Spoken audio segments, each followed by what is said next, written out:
Guys, nagluto ko ng ano, tawag nito, beef at saka ano yan, beef at saka baboy. Pinaghalo ko yan, steak. Habang lumulobo ang populasyon ng Pilipinas, dumadami at para makabuting nagsusulpot ang mga pagkain sa lansangan.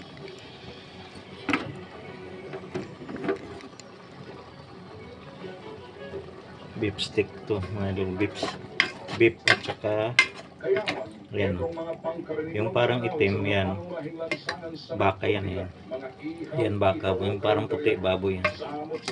Okay na ito mga idol. Ano to, hindi to ginigisa, walang mantika to, ano lang to, pinapalambot ko lang sa ano para walang mantika mga idol.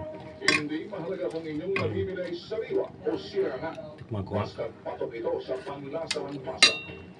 Sarap. Subalit, ayon sa Okay na yan mga idol, patayin ko na yung apoy, kain tayo. Ito naman yung paksiw mga idol yan, sa kalidad at seguridad, paksiw na isda. isa itong banta sa Yan. ating kalusugan. Sandok muna ko mga idol, kain tayo. Kain tayo guys, yan may bahaw. Sandok muna akong ulam.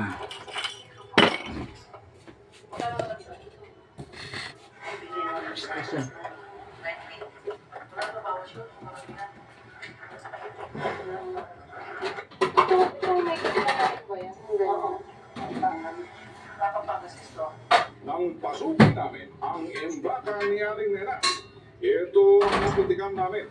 Ang kanya palang imbakan sa lababo lang, katabi ng tubeta.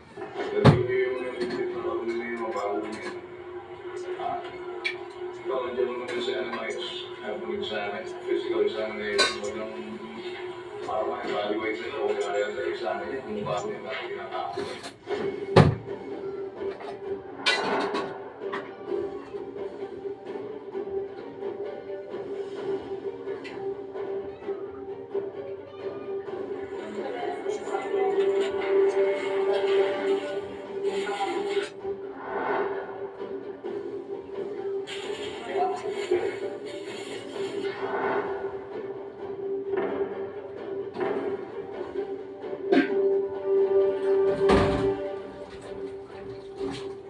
Muling binalikan ng mga undercover ang Sulu Street sa Blumentritt.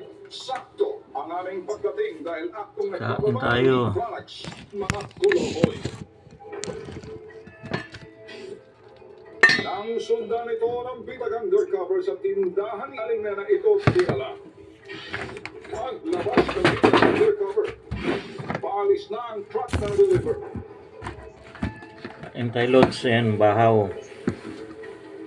Ito yung sisig hapon yan, tira. Ang bitag motorcycle tracking team naman ang bumumpok Ito yung niluto sa ko, sasakyan. beef steak. Tapos paksiw, yan po ang ulam natin. Sa pagkakataon sa Bibel 2 storage facility sa Labotas, pumasok ang delivery van. Hindi namin binitiwan ang aming subject. Sinundan namin ito sa loob.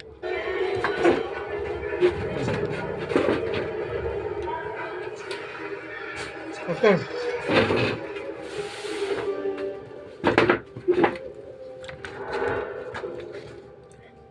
Ilang oras ang lumipas, muling lumabas ang delivery truck sa Bibel storage facility. Sa Sulu Street, Blumentritt ulit ang patungong direksyon nito.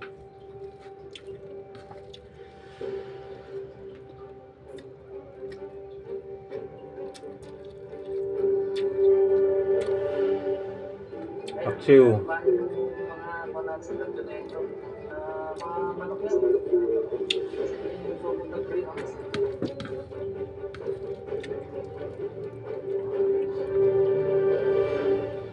Ito yung noodles to, tira yan.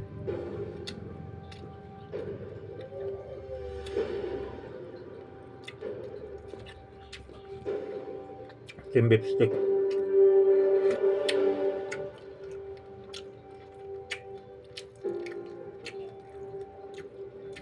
Beef pork pala ito. Beef pork stick. Dalawa halo eh. Kakaguluhan na naman ng mga mamimili ang makarnes sa pwesto ni Aling Nena. Dito, muling pumosisyon ng mga bitag undercover at bitag trackers. Namata namin ang isang ito, bigit ang isang tambak ng karne mula sa tindahan ni Aling Nena. Kaya sinundan ito ng bitag. Dito sa Betel Market, may pwesto rin pala ang kulobay. Ibig sabihin, ang mga karning binili niya kay Aling Nena, ibinebenta rin niya sa mga mamili ng palengke ng Betel. Pagdating kay Lola, ito na ang drama. Pakinggan ang kasinungalingan ito. Magkano isang kilo ng ganyan mo? 90. Ang prito, adobo po sa chicken. Hindi pwede tinola. Hindi pwede tinola to? Hindi. Marinated na ng sauce niya. Hindi lang yan natutong siya pinagtubulan tayo. Ay, gano'n pa kayo pa rin natin? Asugat? Asugat ito sugat, diniliwan sa inyo.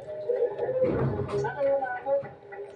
Kung kay Aling Nena gimmick niyang karneng kanyang ibinebenta, ay may mga rekado na. Dito kay Lola sa Betel, abay, ikinakikitang nagyayelo pa para masabing galing talaga sa planta. Sa ilang araw na pagsubaybay ng Binags aktibidades na mga sangkot sa underground industry ng bentahan ng mga sirang meat product, kumpirmado na sa Behel Storage ang pansamantalang pinag-iimbakan ng mga expired at soiled meat products na mga ito bago dalhin sa mga pampublikong pamilihan. Ay, boy, sir, pero yun, nagkukat pa eh. Opo. Kaya lang ba yun? Hindi na eh. Yes, yun na yun. Ayaw mo salita eh. Ano ka? Mga medyo may second sa mga kulog niya. Right? Mga second. Sagot sa ikot. Mga ano na, medyo may defecto na. Pero natawag sa mga medyo ano niya, patapon ng mga Dog food baga. Sa dog food. May saan ka din Hindi namin alam eh.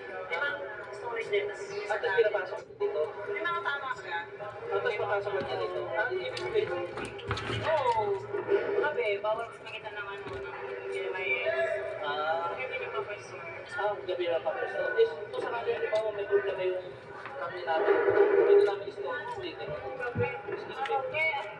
Mas sa araw, pero may tansya na nawala yung mga tao. Pero ano yun? Doon naman kami dito eh. Open naman kami sa lahat. Ano mga idol, salamat sa panonood. Bye-bye.